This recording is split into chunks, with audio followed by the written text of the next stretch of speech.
আজি মই বনাবলৈ লৈছোঁ পনীৰ ৰেচিপি। পনীৰখিনি মই ভালকৈ সমান সাইজত কাটি লৈছোঁ আৰু অকণমান হালধি ছটিয়াই লৈছোঁ। আৰু এয়া পিঁয়াজ, নহৰু, আদা মই খুন্দনাত খুন্দি লৈছোঁ আৰু বিলাহীখিনি মই মিক্সিত পিচি লৈছোঁ আৰু জলকীয়া মই মোৰ জোখ অনুসৰি দুটাই দিছোঁ। এতিয়া মই পনীৰখিনি ফ্ৰাই কৰি ল'ম।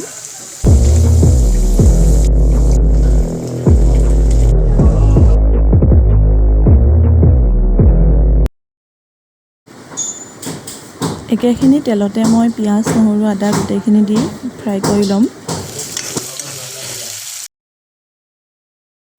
পিঁয়াজখিনি ব্ৰাউন কালাৰ হোৱালৈকে মই ভালকৈ ভাজি ল'ম।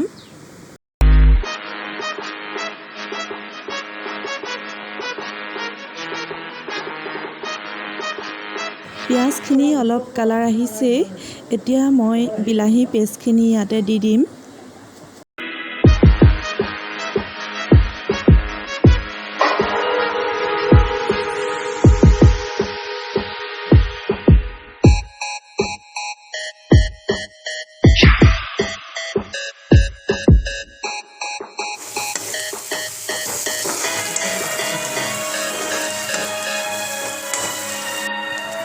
এতিয়া মই দিম অলপমান চচটো দিলে কালাৰটো উঠে, সেইকাৰণে দিছোঁ।